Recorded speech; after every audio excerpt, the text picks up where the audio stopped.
Saudara-saudari terkasih, sering kita mendengar bahwa yang rajin, yang aktif dalam doa lingkungan, dalam rosario bersama, itu para ibu-ibu, para wanita.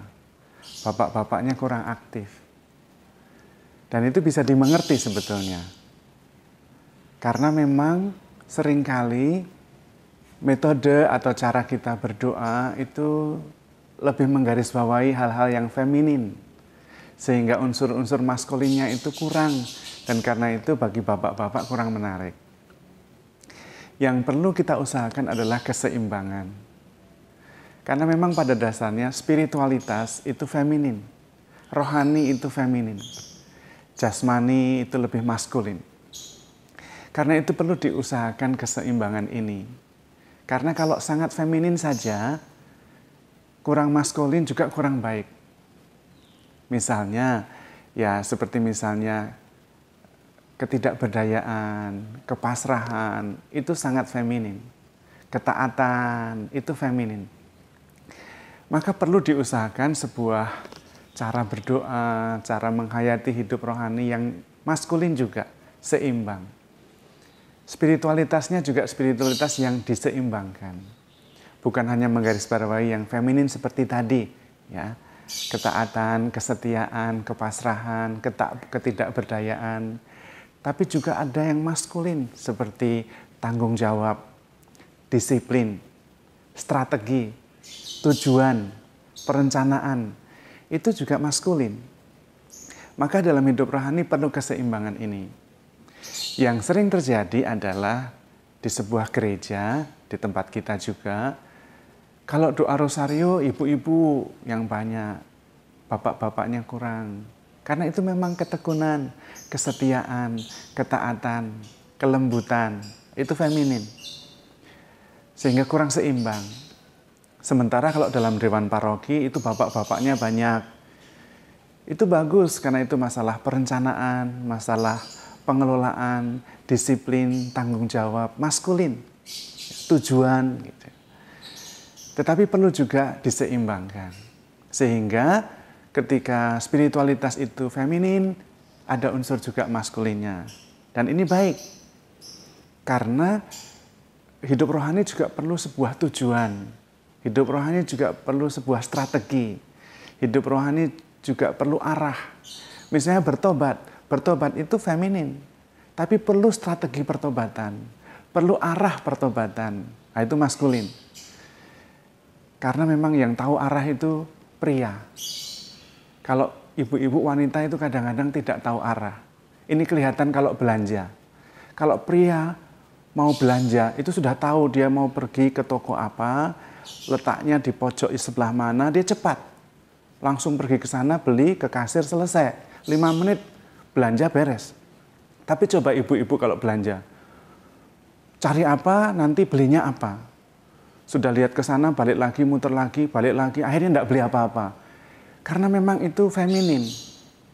Maka kalau dalam pertobatan, yang feminin itu tidak ada unsur maskulinnya, perencanaan, strateginya, ya niatnya saja bertobat, tapi tidak bertobat-bertobat. Karena tidak punya strategi, perencanaan. Demikian juga bagi para bapak, perlu menggarisbawahi yang feminin juga. Terutama dalam rapat-rapat. Segi spiritualitasnya juga harus ada. Bukan hanya sekedar mengambil keputusan, benar, arah, tepat, hukum. Tetapi juga ada nilai yang diperjuangkan. Nilai ketaatan, nilai kerendahan hati, nilai kesabaran. Sehingga ada keseimbangan dalam hidup rohani. Ada keseimbangan dalam menghayati nilai-nilai Kristiani. Sebetulnya yang coba saya sampaikan dalam renungan-renungan adalah sebuah metodologi maskulin. Tetapi metodologi untuk menghayati hidup rohani. Sehingga kita bukan hanya mengerti, tetapi tahu cara-caranya. Tahu strateginya, tahu arahnya, dan punya planning dalam menghayati hidup rohani. Santo Ignatius Loyola, dia mempunyai latihan rohani. Santo Ignatius. Itu adalah sebuah spiritualitas yang sangat maskulin, sangat strategis. Kalau kita mau belajar, itu sungguh sangat bagus. Ada keseimbangan antara yang rohani, spiritualitas, feminin, dengan planning, dengan sebuah tujuan yang jelas, dan cara-cara pencapaian yang sangat strategis, maskulin. Harus ada keseimbangan juga dalam hidup rohani. Karena memang dalam hal ini peranan maskulinitas dalam hidup rohani penting sekali.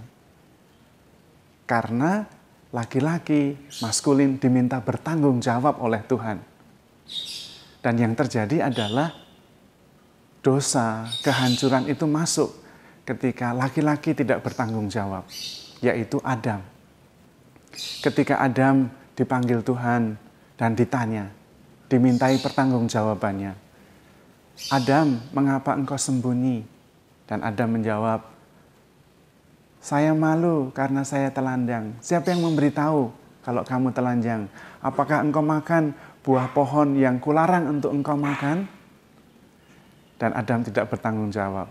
Dia mengatakan, wanita yang engkau tempatkan di sisiku, itulah yang mengambil dan memberikannya kepadaku, maka ku makan.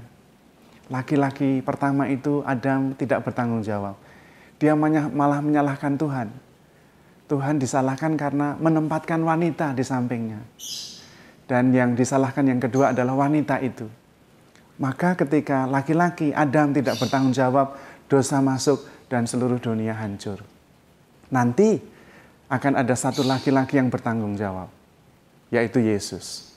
Biarlah semua yang bersalah, saya yang menanggung. Saya, tanggung jawab berhenti di saya. Saya tidak akan menyalahkan siapa-siapa. Saya akan pikul salib. Saya akan menanggung semua dosa orang. Dan keselamatan terjadi. Maka mari kita menyeimbangkan hidup rohani kita.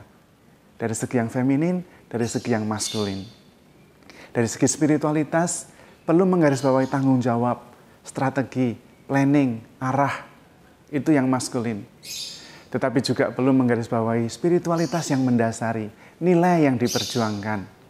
Yaitu iman, kerendahan hati, ketaatan, kepasrahan, ketidakberdayaan. Dan kalau kita seimbang, maka dunia ini selamat. Tetapi peranan laki-laki penting, karena laki-laki yang bertanggung jawab. Tetapi juga laki-laki yang bertanggung jawab itu harus belajar nilai-nilai feminin dalam spiritualitas. Kerendahan hati, kelemah lembutan, kesabaran. Mudah-mudahan kita berhasil menemukan sebuah sintesa dalam hidup rohani kita. Sehingga ada tanggung jawab, ada planning, ada strategi, tetapi strategi dan perencanaan dalam hidup rohani. Tuhan sendiri lemah lembut, feminin, tetapi dia juga tegas dan bertanggung jawab. Kita belajar dari teladan Yesus yang sudah jelas menyelamatkan. Tuhan memberkati.